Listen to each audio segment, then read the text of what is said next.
8 p.m. on August 24, Pavel Durov, CEO of Telegram, who is said to own assets worth more than $15 billion, was arrested under an arrest warrant from a preliminary investigation by French police when he landed on a private plane from Azerbaijan at Le Bourget Airport, France.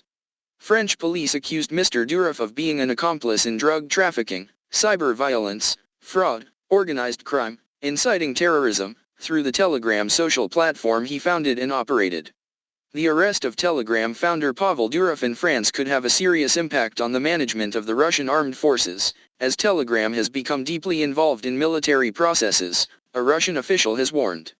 Many people joke that the arrest of Pavel Durov is equivalent to the arrest of the head of the communications department of the armed forces of the Russian Federation. A lot of control over the military today is tied to Telegram. Alexei Rogozin, an advisor to the State Duma, lower house of parliament, Committee on Economic Policy, Industry, and Innovative Development, commented on August 25.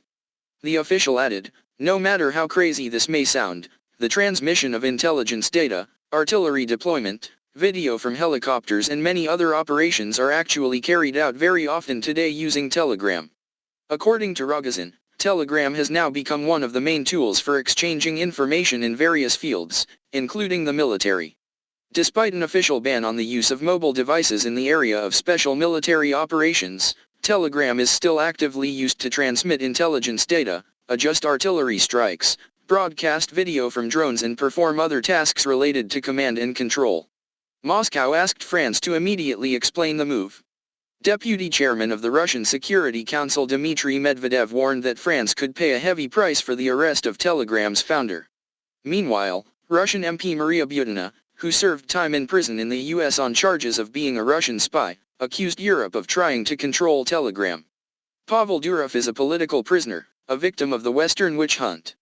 The arrest of Pavel Durov means that there is no freedom of speech. Freedom of speech in Europe is dead, Butina commented. They basically have a hostage now and they will try to blackmail Russia. They will try to blackmail all Telegram users and not only try to gain control but also try to block the network in Russia, the former spy added. The Russian embassy in France has also called for consular access to Mr. Durov and demanded that his rights be guaranteed, according to Russian state news agency TASS. Russian diplomats are also in contact with Mr. Durov's lawyer. The Foreign Ministry, the Interior Ministry, the French police and the Paris prosecutor's office have not yet commented. Meanwhile, the former press secretary of Telegram's boss, Georgy Loboushkin, suspects that France arrested Mr. Durov at the request of the US. It's a big mystery why he disregarded his own safety and decided to land in Paris. He is a very cautious person, Loboushkin said. According to Loboushkin, the Russian businessman certainly did not know that the West had prepared an arrest warrant for him. I think this action originated from the EU or from France. It is very possible that this is an American plan. They have been pursuing Pavel Durov for a long time, and Durov has always talked about it, Loboushkin said. In an interview in April, Durov said that he was watched by law enforcement agencies whenever he visited the United States. The Telegram founder accused U.S. intelligence of trying to recruit one of his employees to install a backdoor in the app, allowing them to spy on Telegram users. Telegram has 6 features. First, it uses end-to-end encryption for all chats, ensuring that only the sender and recipient can read the content of the message. Second, it offers a secret mode for chats, which further enhances security. When secret mode is turned on, messages will self-destruct after a certain period of time. Third, it supports 2-step verification, which helps protect your account from unauthorized access. Fourth, it allows you to lock the app with a PIN, which prevents others from accessing your messages. Fifth, it does not store users' IP information or collect chat logs, which helps users stay anonymous and avoid being tracked. Sixth, it is regularly updated with patches and security features. Political motives. Mr. Durov's arrest has focused public attention on the role of the messaging app in the Russia-Ukraine war, and raised questions about the future of a social media platform that plays a role in shaping public perception of the Russia-Ukraine war. According to the Levada Center, an independent Russian pollster, 1 in 2 Russians now uses Telegram, either for information or to communicate with others, while only about 38% used the app before. 1 in 4 Russians read Telegram's public news reports about the war in Ukraine, compared to just 1% 5 years ago. Part of the reason Russians turned to Telegram is because Russia has cut off most major Western social networks in the country, including Facebook and Instagram. Telegram has also become a prominent source of war information in Ukraine. In fact, many Russians have turned to Telegram for airstrike alerts in addition to official government apps. More notably, as the New York Times notes, soldiers on the ground have turned to Telegram to document moments in combat, changing the nature of how information is disseminated during wartime.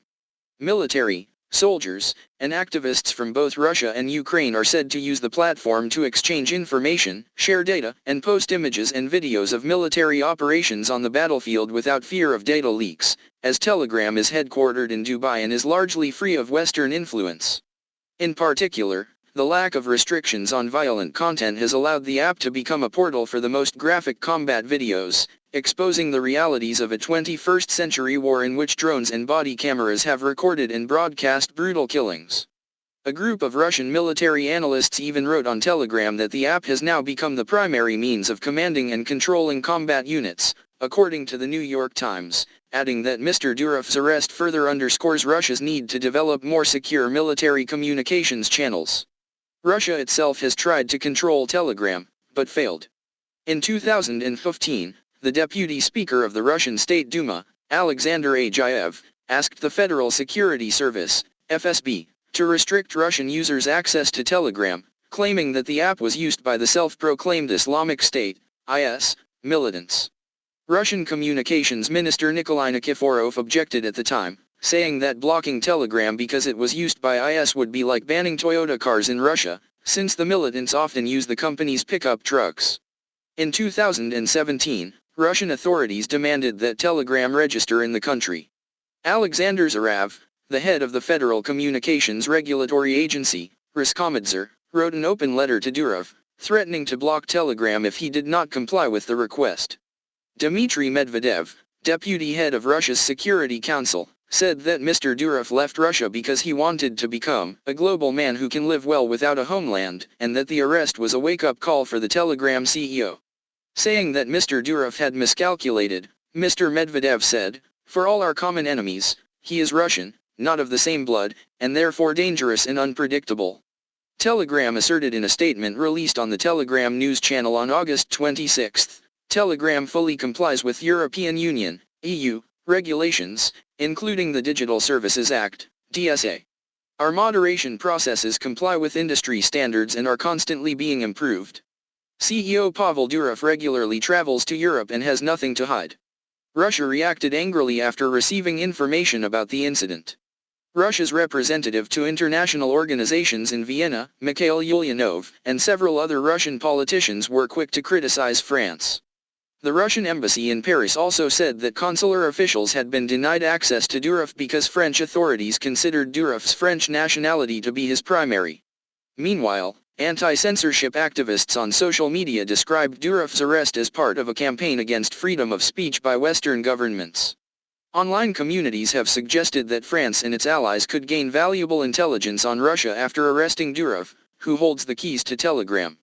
According to the U.S. Wall Street Journal, Russian intelligence is also believed to have used Telegram channels to recruit agents in Europe, and French officials say the country has been the target of several Russian sabotage campaigns in recent months.